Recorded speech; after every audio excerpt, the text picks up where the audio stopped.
It's a mystery that has haunted a community for decades.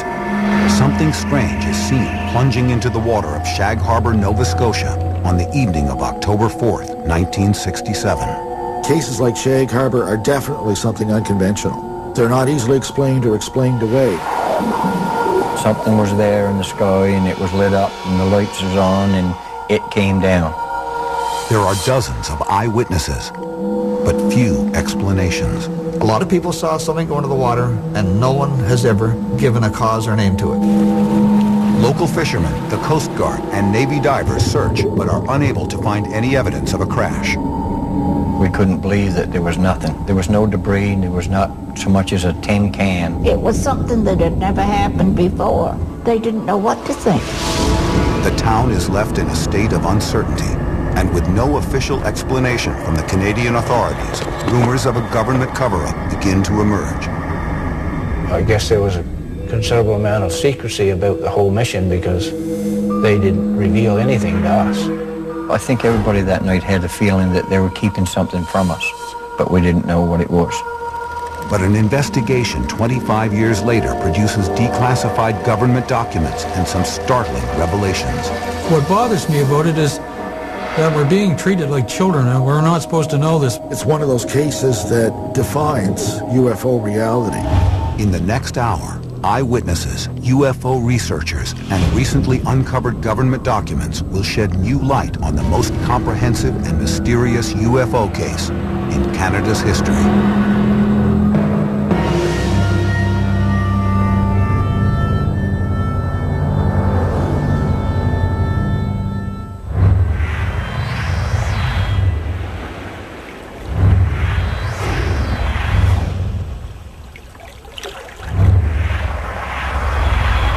October 4th, 1967. Something unusual is happening in the skies over the Canadian province of Nova Scotia. During the waning hours of the evening, dozens of people are confounded by a series of inexplicable lights in the sky. It's a date that will later become known as the Night of the UFOs. It was a clear night, the stars were out. It was a cold night. There was a light wind. A beautiful night. Starlight. The night of October the 4th, 67, stuck with me for several reasons, and perhaps primary is the principle that seeing is believing. At 10 p.m. in the town of Dartmouth, 12-year-old Chris Stiles is getting ready for bed and takes one last look out his bedroom window. He is dumbfounded at what he sees. I saw a strange orange light that was moving along the shoreline, and it was like nothing I'd ever seen. It was dim and hard to discern any detail. So I quickly grabbed my jacket, ran out the front door, and went down to the waterfront to get a better look. A quick sprint past the warehouses brings Stiles face to face with the mysterious apparition. When I got to the waterfront, what I saw was a strange orange sphere, perhaps 60 feet through. And it was the color of an iron poker when it first glows in a fireplace if you let it get hot long enough. It was hovering, following the shoreline, perhaps 10 feet over the water, made no sound. I was quite fearful, and after a time ran from the scene. The object drifts across the harbor as Stiles flees the area. But the initial shock leaves an indelible impression. I knew in my life, at 12 for the first time, what real fear was. Stiles' encounter with the UFO is only the prelude to a flurry of sightings that explode throughout Nova Scotia that night. 1 hour later, the small fishing village of Shag Harbor on the southern tip of the peninsula begins to erupt with similar sightings. 18-year-old fisherman Laurie Wickens is driving home with 3 friends when something odd in the sky catches his attention. We was on our way to Woods Harbor, and through Shag Harbor, just past the post office, we happened to look out through the window and we see a light, and there was 2 on, then 3 on, then there was 4 on. It seemed to be flying along like just level. A yellowish orangish color, I guess the color of the lights was. Racing west along Highway 3, Wickens attempts to keep the strange lights in view. But the noiseless objects begin descending at a 45-degree angle and drop below the tree line. Seemed to be going along with us, and then when we got to the bottom of the hill, we lost sight of it.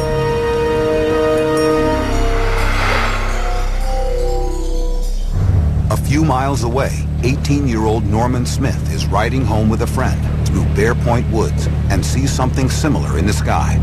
We were chasing the girls, and we were coming on our way home, and when we first noticed the lights in the sky.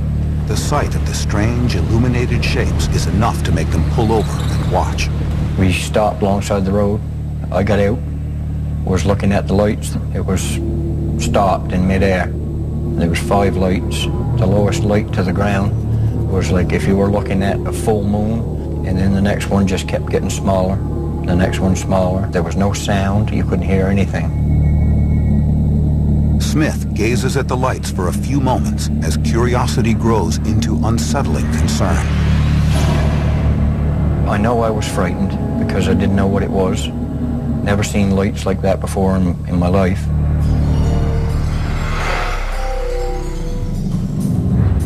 Down the road, Laurie Wickens and his friends are still in hot pursuit of the strange object.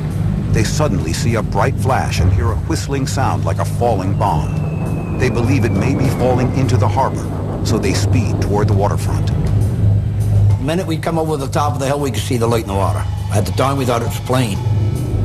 Wickens pulls into a vacant parking lot by the shore to get a better look. The light we see in the harbor looked like a half a globe, a yellowish coloured light. We could see it drifting down the harbor.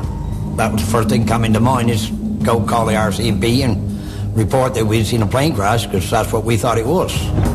Wickens returns to his car, races to the nearest payphone, and calls the regional headquarters of the Royal Canadian Mounted Police, the country's national police force. It is known throughout Canada as the RCMP. The corporal on duty answers the call at 11:25 and hears Wickens' excited voice. The Mounties wanted to know what we was drinking, and we said we wasn't drinking, and wanted to know the number for the phone booth. After listening to Wickens' story, the RCMP officer on duty is skeptical, but as soon as he hangs up, other calls start pouring in. The calls come in from nearby Bear Point, Cape Sable Island, and Maggie Garren's Point, all reporting the same thing. With so many witnesses, the RCMP has no choice but to take this seriously. We got in the car to leave, and then he called back and wanted to know where he could meet us so we could see it in the water. And I told him we'd be by the Moss Plank, because that's where it was, right off of there. Meanwhile, eyewitness Norman Smith is also busy alerting people about the mysterious object above the harbor. We drove up to my father's place, and I ran in the house, got my father, and he came outdoor.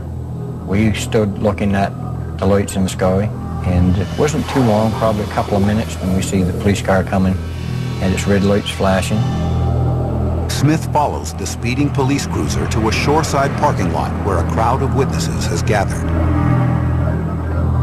When we got there was, I think, 16 people, including the police officers. And they were local people. They all seen the lights come down to the ground, and they watched it land in the water. Civilians and the RCMP officers on the scene observed the dull yellow-orange light drifting 300 yards from shore. It was totally dark. All you could see was the lights, and it was on the water. We watched the light for probably 10 minutes as it was drifting down the harbor. We walked to the top of the hill, and then the light just went out. It just disappeared. Everyone is convinced that they have just witnessed a plane crash. At 11:38 p.m., one of the officers puts a call through to the Rescue Coordination Center in Halifax, the branch of the Canadian military that organizes search and rescue operations. The Coast Guard cutter in nearby Clark's Harbor is also contacted. Lighthouse keepers in the surrounding areas are put on alert. I was on duty, just carrying out my regular surveillance of our navigational aids. Somewhere around midnight when I first got a call that they were searching for something that had crashed in the harbor. Meanwhile, the RCMP officers improvise their own rescue operation. They begin contacting local fishermen to commandeer boats to go out to the impact site. As word gets out, local residents spring into action. Someone came to our door, and my husband jumped up and went to the door to see who was there. And it was the policeman. And he said that something had come down in the harbor, and that they thought it was a plane. And they knew that his boat was at the wharf, and he could get there in a hurry. I was on my way home from babysitting where I was picked up by a local resident there. He had some urgency in his voice when he said, you've got to go with me because we've got to go search for possible survivors of a plane crash or something of that nature. We really didn't know what we were heading out for. All we could do was try to get there as fast as we could, and we were rushing. We went down to the wharf, untied the lines, and got the boats clear, and we left there as fast as we could to get to the area. It's now slightly before midnight. 2 fishing boats with several volunteers motor out towards open water at full throttle. Crisscrossing patterns of searchlight beams paint the dark, still waters of the harbor as the search begins. And what we were doing was looking for something on the water, debris is what we were thinking. The mood on the boats is tense as the would-be rescuers brace themselves for a grisly scene of floating body parts and plane wreckage. What they actually encounter is even more bizarre. We came into this foam on the water. It was like orange foam that was on the water, like bubbly foam. Quite a long streak of it. It was just more or less floating on the water. And what it was, I don't know. The fishermen realize that the mysterious foam is connected to whatever crashed into the harbor. Norman Smith attempts to get a sample of the peculiar substance. We circled the boat around. We came back into the foam. When we came back into it, I took a small dip net and dipped the dip net down into the water, right into the foam. When I pulled the dip net up out of the foam, there was nothing. You couldn't see nothing, totally nothing on the dip net. I've been fishing all my life, and I never ever seen anything like that. I've been up rivers and on lakes and out on the ocean, and never ever see foam like that on the water. The strange foam soon melts back into the dark water. But even more puzzling than the foam is the lack of any debris at the site. If something has just crashed into Shag Harbor, it seems to have completely vanished. We had thought that whatever it was had just sunk. And I was, like you, kind of expecting to find some debris, but there was nothing. We were out there pretty near all night and circling around and looking for anything else that was on the water, any debris or anything, and we never found nothing. There was not so much as a tin can. The confusion among the fishermen in Shag Harbor is shared by the individuals back at the Rescue Coordination Center in Halifax. The RCC checks with the Air Traffic Control Center in Moncton, New Brunswick, and the NORAD Control Center in North Bay, Ontario, to determine whether any civilian, commercial, or military aircraft is missing. The reports of an aircraft crashing into Shag Harbor do not mesh with the data they get back. They realize that this is not a downed aircraft. None are missing. They're looking for something unconventional. They're starting to realize that perhaps this is some unknown object from space. The residents are certain that something fell into the dark waters of Shag Harbor, but no one seems to know what it is.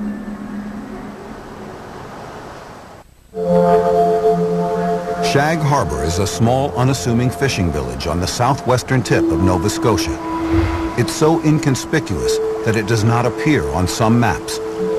That is all about to change on October 4th, 1967. Several local residents report what they believe to be a plane crashing into the harbor.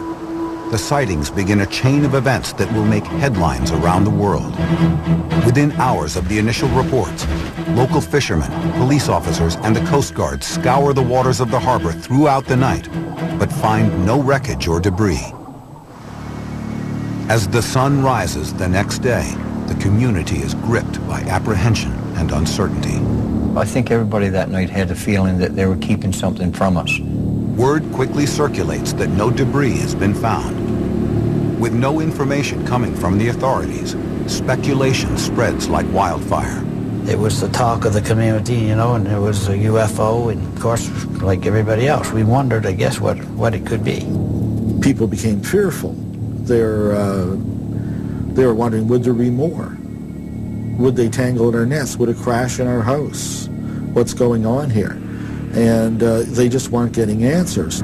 Finally, the Rescue Coordination Center issues a statement that rules out the possibility of a plane crash.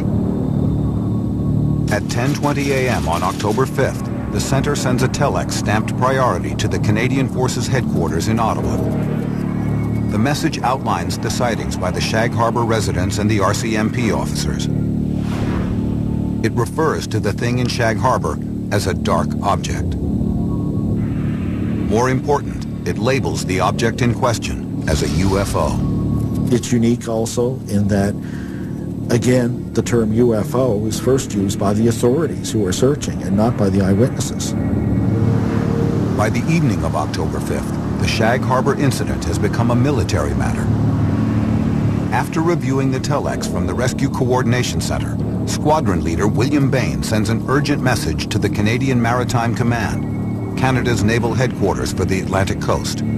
It advises an immediate underwater search of the area.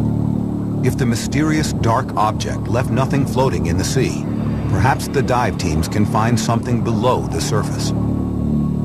Maritime Command responds by dispatching a team of divers from the Navy's Fleet Diving Unit in Halifax. They arrive on October 6th and begin diving off the deck of Coast Guard Cutter 101. You get all kinds of rumors in a small village like this, and then when the Navy shows up with divers and stuff, where you know that they must have taken it seriously because so many people saw the event in the sky. The divers section off an area of the harbor roughly 1/2 mile long by 1.5 miles wide. Well, they'd go over the side and start doing square searches. They'll pick an area and normally stake it off with a buoy on the bottom. The visibility in the waters of Nova Scotia, it's so full of plankton and so on, is usually quite limited, maybe 20 feet at the most. It was a low-tech search, simply with handheld flashlights under the water.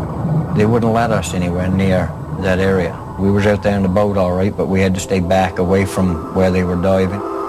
As the divers are scouring the depths of the harbor, the tiny fishing village is thrust into the media spotlight. On October 7th, a camera crew from the Canadian Broadcasting Corporation arrives and films the divers in action. This is actual footage from their news coverage. Canada's major newspapers have also gotten wind of the strange happenings. Among the first to jump on the breaking story is journalist Ray McLeod of Halifax's Chronicle Herald newspaper. I was one of the night reporters on duty at the Chronicle Herald when the assignment editor just called me over and said there's a report of something going down in the harbor. A lot of people had seen it. Our CMP reported they'd seen it. And the newspaper wanted to find out what had crashed. But when McLeod attempts to find out what went into the harbor, no one has any answers. I started following up on what we got from RCMP and what we got from Search and Rescue, and that was they had no idea what had gone down. They had nothing missing. They had seen nothing drop off the radar screen anywhere in the area, and they were basically puzzled. The lack of information surrounding the incident raises McLeod's curiosity and inspires him to launch his own investigation. Anytime you don't know, it teases your imagination. You have to wonder why they don't know. When the armed forces and everyone was saying, we have no idea, we can't find anything, that's when I used one of my sources in the armed forces to get a number of someone in Ottawa. McLeod's source refers him to Squadron Leader William Bain at the Air Desk in Ottawa, a division of the Royal Canadian Air Force in charge of investigating UFO cases. Bain's response to the Shag Harbor incident is surprising. Just from what he'd heard so far, it looked like one of those few cases where there might be something concrete to the incident. And that, of course, was the quote that ended up in the headline of the paper. On October 7th, 1967, McLeod's article makes the front page of the ultra-conservative newspaper, the Chronicle Herald. McLeod is as surprised as anyone to see it there. And then the story came out, and my first reaction was, oh my God, what have I done? Okay, I never expected to see that screaming headline. It was a headline in 2-inch red letters that looked more like something you would see in the National Enquirer. And that served to fuel, again, the rumor mill and the speculation. The shockwaves of McLeod's article reverberate throughout the Canadian province and reach the depths of Shag Harbor, where the underwater search is in progress. On October 7th, Maritime Command orders 3 additional divers to the impact site.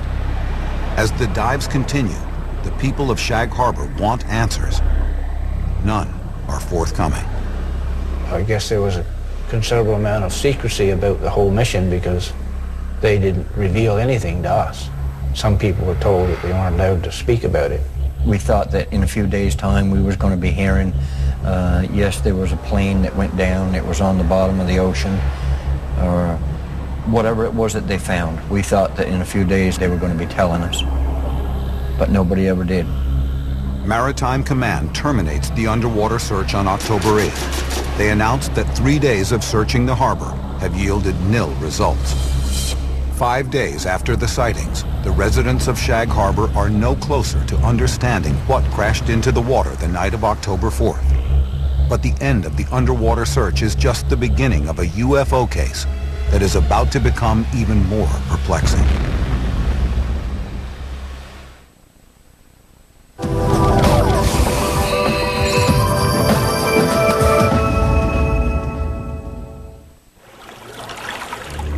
October 1967. After dozens of witnesses see something plunge into Shag Harbor on the southern tip of Nova Scotia, local fishermen comb the waters looking for clues, and Navy divers search beneath the surface. But the Canadian Navy abruptly cancels the search with no explanation, leaving the people of Shag Harbor to wonder and worry. In a lot of our minds, it was a cover-up for something, but for them to spend that much time and effort and then give no explanation, it's like they were here today and gone tomorrow type of thing. With no one providing any answers, the rumor mill begins to churn. There was even a rumor at the time that they had found something. We thought that there was times that they were bringing things up off of the bottom of the ocean. The guy that had the divers in the area, he did admit that they did bring something up. Wrapped underwater, it was wrapped underwater.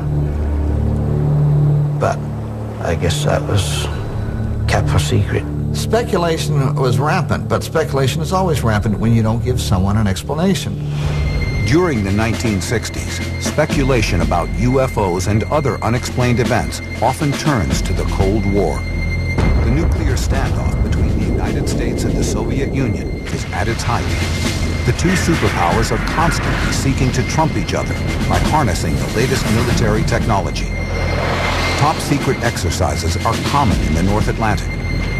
The heated atmosphere produces anxieties that intensify concerns about the incident. It was always in people's minds, and of course, this is just a few years after the Cuban Missile Crisis and other things, so, this added fuel to the fire. And then, of course, people start coming up with theories. Maybe it was a secret American device of some sort, a plane, a satellite that went into the water. Or was it a Russian object? Night reporter Ray McLeod helps break the news about Shag Harbor by writing a front-page article in Halifax's Chronicle Herald newspaper. As McLeod prepares to follow up on the story, he receives some startling and discouraging news.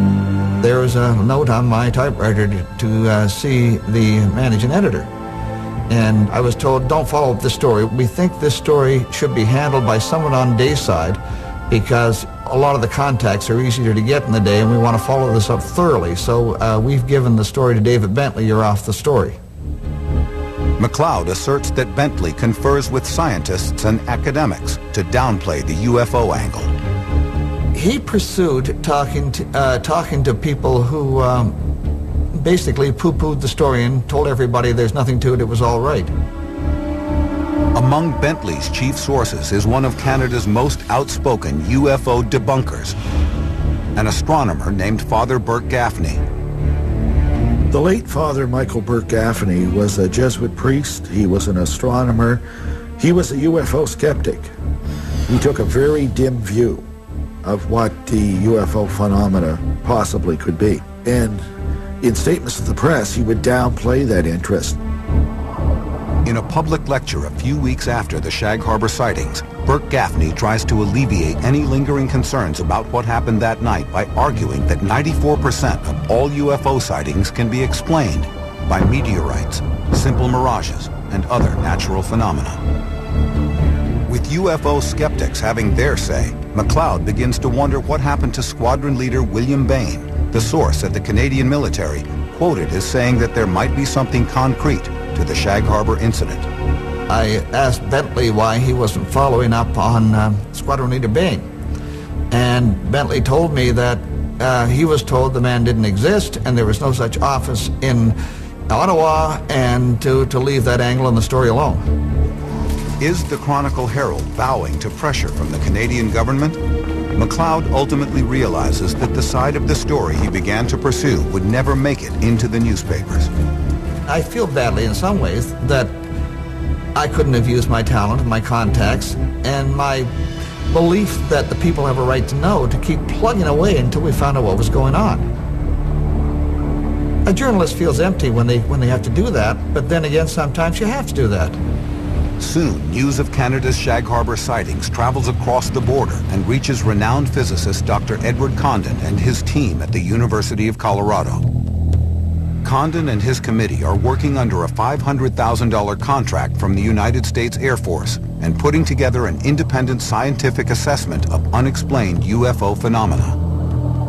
The Condon report was striving to gather a certain amount of case studies in other countries around the world internationally to see whether the United States Air Force should continue investigating reports of unidentified flying objects. And the Shag Harbor incident came to their attention. They have deep resources and a distinguished staff, but according to eyewitness Chris Stiles, Condon and his committee do not dedicate much time or effort to the puzzling Shag Harbor case. The case was turned over to an electrical engineer called Norman Levine. He made a few calls to RCMP headquarters in Ottawa and to Maritime Command, but was assured by them that they had done a complete and thorough search. It's unfortunate that he didn't pursue that path, because God knows what he would have found. Canada's Shag Harbor incident is one of 59 major UFO cases around the world that Condon's team selects to include in their study. They submit the final report to the Air Force on October 31st, 1968. But case number 34 receives only a few paragraphs in the 900-page tome. The report defends the lack of initiative in Shag Harbor by arguing no further investigation by the project was considered justifiable. This conclusion of the Shag Harbor case is consistent with Condon's overview of UFO research. Our general conclusion is that nothing has come from the study of UFOs in the past 21 years that has added to scientific knowledge. I think one of the things that happens when a serious scientific study is carried out to look at the UFO situation in specific cases, there's often a criteria that's very formal and rigid. And often what happens is the best cases somehow, no matter how you use your definitions, no matter how careful you are, will slip through the cracks. And I believe that's what happened to Shag Harbor. With no one pushing for answers, Canada's Shag Harbor incident becomes another unexplained mystery that is all but forgotten. It quickly faded from the headlines and became a back-page story, and a month later it would have been hard to find anything on it, and people went home, made a sandwich, went to work, life went on. But 25 years later, a new investigation is launched into the Shag Harbor incident. This time, some startling revelations make it clear that the book should never have been closed on this case.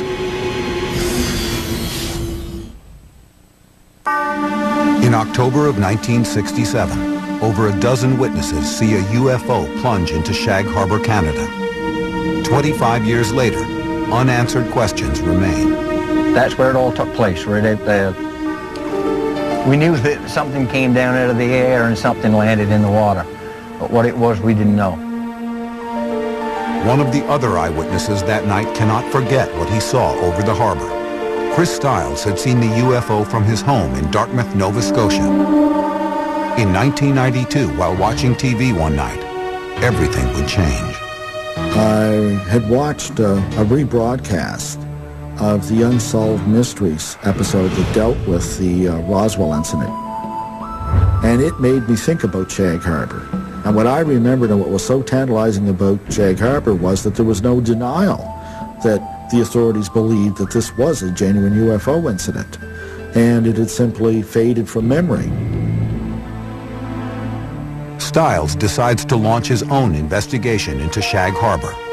He requests documents from the Canadian National Archives and the Department of National Defence using Canada's Access to Information Act. In a few weeks, the government documents arrive on spools of microfilm at the main branch of the Halifax Library. A tedious search begins.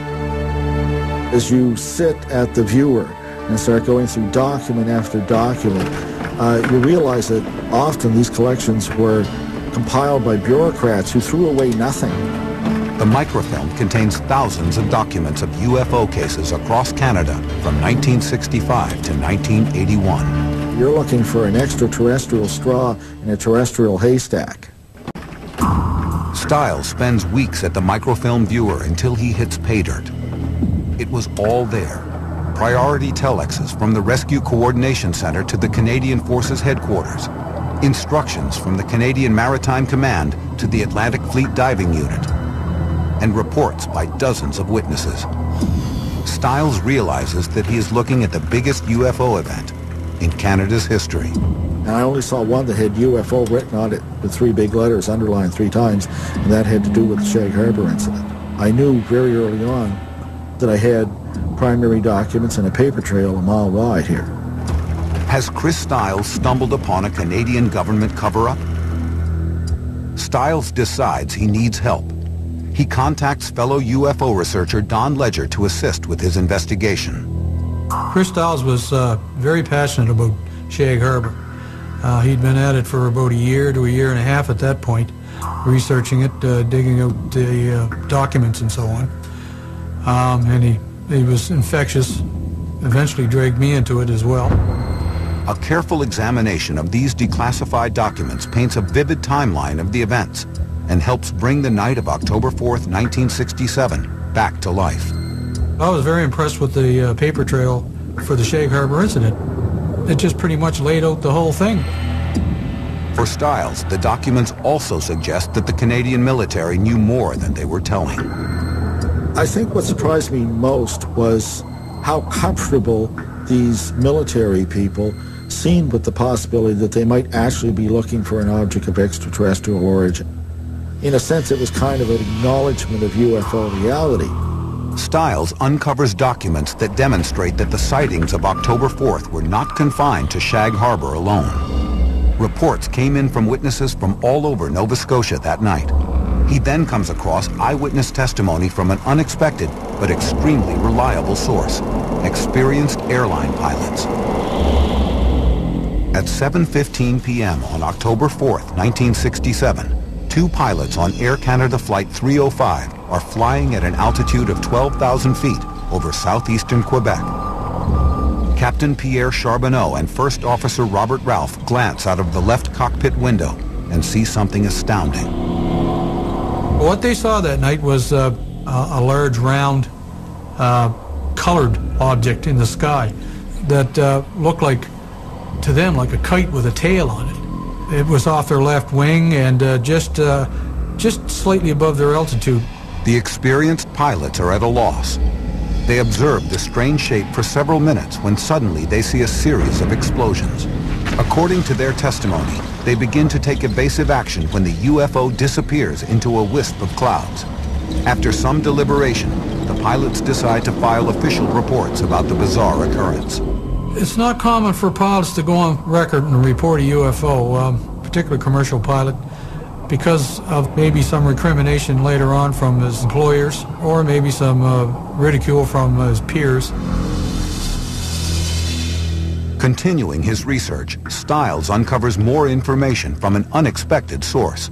At St. Mary's University in Halifax, Stiles finds a treasure trove of X-Files collected by none other than the UFO skeptic who had downplayed the Shag Harbor incident in the press, Father Burke Gaffney. An X-file is not just a secret file, but a file that is not admitted to by the originating agency. So it was great that they were there because there was no record of these in Ottawa, either at National Archives or RCMP headquarters. The RCMP X-Files collected by Bert Gaffney provide more telling details about the night of October 4th. One report includes the testimony of a ship captain named Leo Mercy. He's the captain of a fishing dragger that has 18 men. It's off the coast of Sambor, Nova Scotia. And it's got 4 UFOs in the distance in a box pattern. And he looked at them, and then he went and he checked them. He found them on radar. But Mercy's report contains something even more puzzling. A reference to another underwater search near Shelburne, 31 miles northeast of Shag Harbor. His statement in this X-File, he says, perhaps it's like the thing they're looking for down off Shelburne or off Shag Harbor.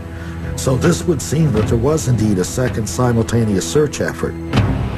Did the UFO somehow travel away from Shag Harbor after it crashed? As it happens, the town of Shelburne is also home to a former Canadian military base. Is it somehow connected to the secrecy surrounding the Shag Harbor sightings?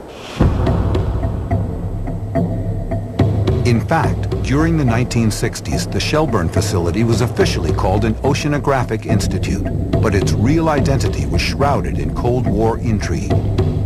In its heyday, it served as a top-secret listening post to track Soviet submarine movements in the North Atlantic Ocean for the U.S. Navy. A Soviet submarine would come out in the Atlantic from Russia and go on its tour. They would pick up the engine noises and the hull sounds made by the submarine passing through the water on the microphones. This would be fed into a computer so they could get a match later on for if the same submarine came up. Could the Canadian authorities have used this submarine tracking technology to locate a submerged UFO? Was the Navy secretly searching the waters off Shelburne while all eyes were focused on Shag Harbor? To continue his investigation, Stiles sets out to track down those who would know best, the divers who actually probed the depths of Shag Harbor.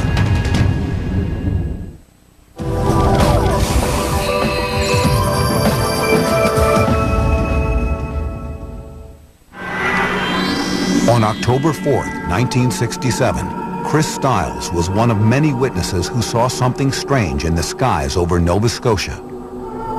Now he is on the hunt to try to find out what it was.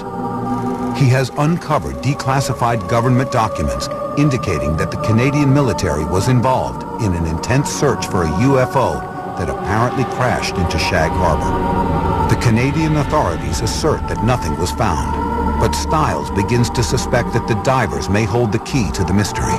A number were unwilling to talk, but a few were. And they told a very interesting tale that went well beyond what was in the press clippings. April 9th, 1993. One of the divers agrees to an interview with Stiles, but demands that his identity be kept anonymous. Stiles is shocked when the diver informs him that they did indeed find something underwater, but it was not in Shag Harbor. He eventually explained that by the time divers had arrived in Shag Harbor, they knew the object was no longer there, that indeed it had come to rest on the seabed 25 miles away, off Government Point near the Shelburne base. Had the UFO eluded the search efforts at Shag Harbor by traveling underwater under its own power up the coast of Nova Scotia? If true, this would mean that the Canadian military conducted a secret search at Shelburne that was then concealed from the public. The diver's new revelation is confounding to Stiles. I found the Shelburne story very troubling. You know, there were a lot of things that were certain. We had government documents, but now there was a black box element to the case. And at first I was very wary of it, very dubious of the claim. Now Chris Stiles is wondering if the naval search at Shag Harbor was just an elaborate decoy for the real search the diver is now telling him about. When pressed for details, the diver's story becomes even more incredible. When the divers were dispatched to the Shelburne location, they dove over the object and found that indeed there was, in fact, even a second object there which they described as lending assistance to the first. I didn't know what to make of this. This was well beyond events in the Shag Harbor incident. The diver informed Stiles that a flotilla of U.S. Navy and Canadian ships actually anchored over the two objects at Shelburne and monitored their activities. And as he said, when he dove, him and a partner, they were shocked to find there was still activity going on, and they indeed saw beings. They were on the bottom, and they watched what they thought was creatures from one object giving aid to the other object. The Canadian diver's story does not end there. He says that the Navy flotilla observed the two UFOs for 7 days. Suddenly, the operation was interrupted by a Russian submarine crossing into Canadian territorial waters. At this critical juncture, the Navy ships were diverted to intercept the sub. They attempt to intercept the Soviet sub, trying to cut it off. And it's at this point, when they're doing this maneuver, that the two UFOs begin to move back toward the Gulf of Maine, and indeed, eventually, as reported, break the surface and fly away. Are there any witnesses on record that can corroborate the diver's fantastic story? Did anyone see these two UFOs leaving the waters off Shelburne? Perhaps. At 10 o'clock on October 11th, 1967, exactly 1 week after the Shag Harbor sightings, the mysterious lights in the sky were seen once again, this time by a family in Lower Woods Harbor, 35 miles from Shelburne. We look at what's known as the Lachlan Cameron sighting 1 week later, to the hour, and we see two sets of lights leaving the area of Shag Harbor and flying away. It fits the diver's story like a glove. It's hard to ignore that synchronicity. And we are left to wonder, did an alien spacecraft really crash into Shag Harbor as the Navy diver suggests? Or could there be another explanation? An important clue to that question may still exist if what one former lighthouse keeper says is true. The second day, I did find a cylinder. I knew it was something different, something I had never seen before. It was a cylinder type shape, 30 inches, 30 to 40 inches long maybe, 15, 18 inches in diameter. Had been partially burned, wires protruding, terrible odor. After finding the cylinder on the rocky shore of Bon Portage Island, Banks says he notified the Canadian Department of Transportation. They informed him to carefully pack the object and deliver it to an American naval officer at Prospect Point Wharf. It had to be something that they needed bad, wanted bad, because they flew him in from Virginia. Or that's just what he told me. But what was inside the cylinder that was so urgent and so secret? I was working for the federal government at the time, and I don't really feel comfortable answering it. It's an ongoing mystery that continues to invite speculation. For some, the evidence points to the secret military experiments of the Cold War. Theorized in my own mind that probably this was some kind of an experimental drone or something that they had back then. One of the first ones that they had that somehow got away from them. I think it was a surveillance type of thing, and it either crashed on its own or they crashed it. My opinion was still it was a plane, American military plane. Others contend that something capable of operating both above and below the water can only be extraterrestrial. Even now in this time of stealth aircraft, we still don't have anything that's both aerodynamic and hydrodynamic. What the object is, that's what everybody always wants to know. What was the object? Whatever went into the harbor that night was intelligently controlled, and it was of extraterrestrial nature. It is unclear when, if ever, the complete set of military records will be released. If they are, will they shed light on this strange incident and maybe even settle once and for all what happened in Shag Harbor on October 4th, 1967? Until then, we are left with the mystery, speculation, and the fading memory of the people who saw something very unusual crash into the ocean that night. Today, I still scan the sky looking for something that might be different or something like what I seen back 30 odd years ago. Only thing that I would like to know is what it was.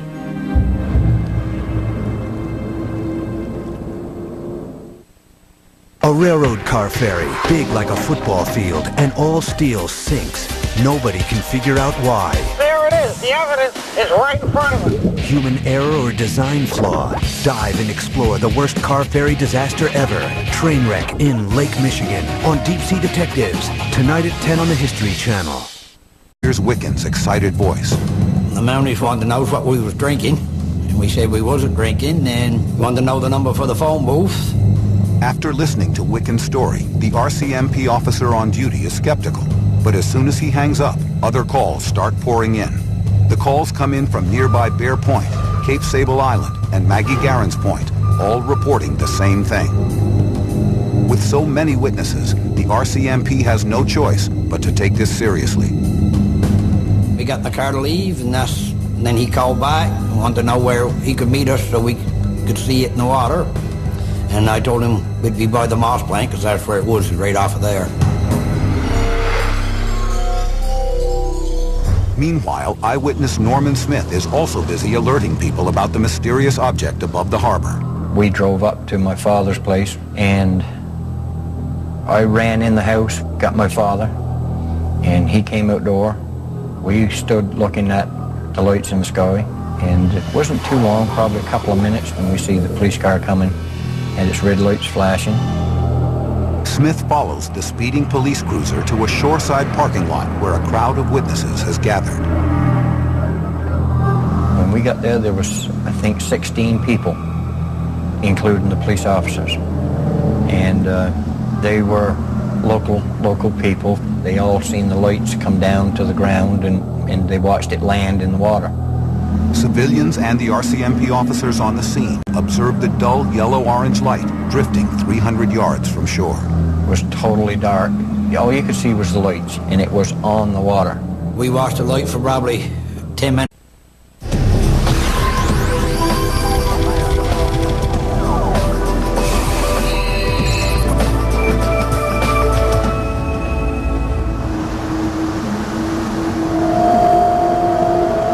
It's a mystery that has haunted a community for decades. Something strange is seen plunging into the water of Shag Harbor, Nova Scotia on the evening of October 4th, 1967. Cases like Shag Harbor are definitely something unconventional. They're not easily explained or explained away. Something was there in the sky, and it was lit up, and the lights was on, and it came down. There are dozens of eyewitnesses, but few explanations. A lot of people saw something go into the water, and no one has ever given a cause or name to it. Local fishermen, the Coast Guard, and Navy divers search, but are unable to find any evidence of a crash. We couldn't believe that there was nothing. There was no debris, there was not so much as a tin can. It was something that had never happened before. They didn't know what to think. The town is left in a state of uncertainty, and with no official explanation from the Canadian authorities, rumors of a government cover-up begin to emerge. I guess there was a considerable amount of secrecy about the whole mission because they didn't reveal anything to us. I think everybody that night had a feeling that they were keeping something from us, but we didn't know what it was.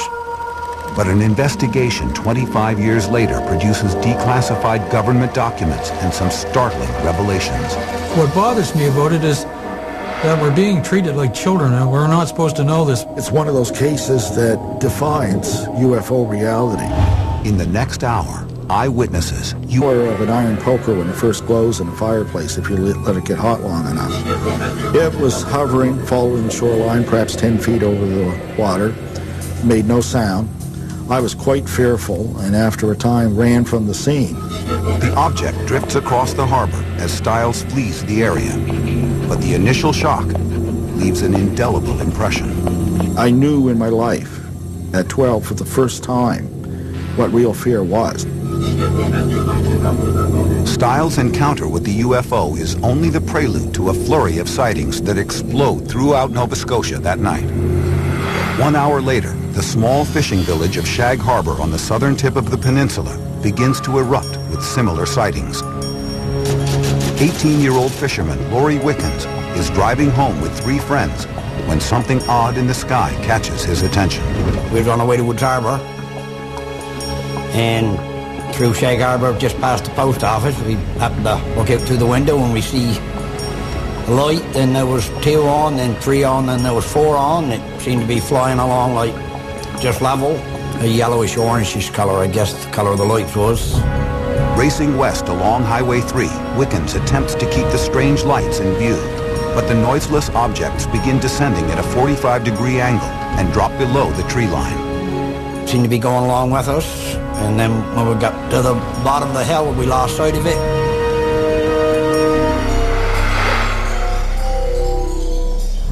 A few miles away, 18-year-old Norman Smith is riding home with a friend through Bear Point Woods and sees something similar in the sky. We were chasing the girls, and we were coming on our way home, and when we first noticed the lights in the sky. The sight of the strange illuminated shapes is enough to make them pull over and watch. We stopped alongside the road. I got out, was looking at the lights. It was stopped in midair. There was 5 lights. The lowest light to the ground was like if you were looking at a full moon, and then the next one just kept getting smaller. The next one smaller. There was no sound. You couldn't hear anything. Smith gazes at the lights for a few moments as curiosity grows into unsettling concern. I know I was frightened because I didn't know what it was. Never seen lights like that before in my life.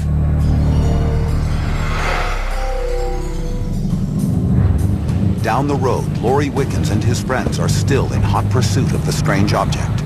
They suddenly see a bright flash and hear a whistling sound like a falling bomb.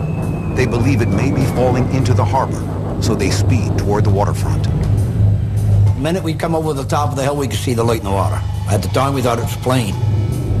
Wickens pulls into a vacant parking lot by the shore to get a better look.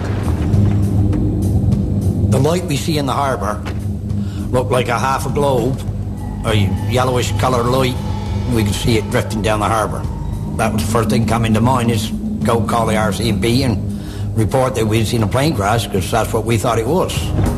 Wickens returns to his car, races to the nearest payphone, and calls the regional headquarters of the Royal Canadian Mounted Police, the country's national police force. It is known throughout Canada as the RCMP. The corporal on duty answers the call at 11:25, and UFO researchers and recently uncovered government documents will shed new light on the most comprehensive and mysterious UFO case in Canada's history.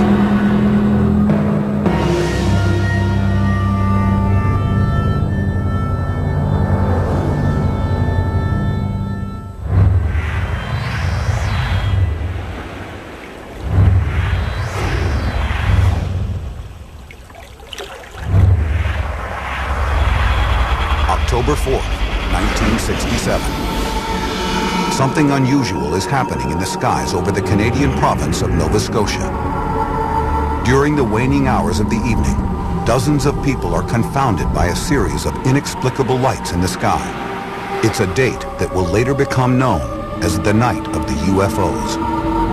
It was a clear night. The stars were out. It was a cold night. There was a light wind. A beautiful night. Starlight. The night of October the 4th, 67, stuck with me for several reasons, and perhaps primary is the principle of seeing is believing. At 10 p.m. in the town of Dartmouth, 12-year-old Chris Stiles is getting ready for bed and takes one last look out his bedroom window. He is dumbfounded at what he sees. I saw a strange orange light that was moving along the shoreline, and it was like nothing I'd ever seen. It was dim and hard to discern any detail. So I quickly grabbed my jacket, ran out the front door, and went down to the waterfront to get a better look. A quick sprint past the warehouses brings Stiles face to face with the mysterious apparition. When I got to the waterfront, what I saw was a strange orange sphere, perhaps 60 feet through, and it was the color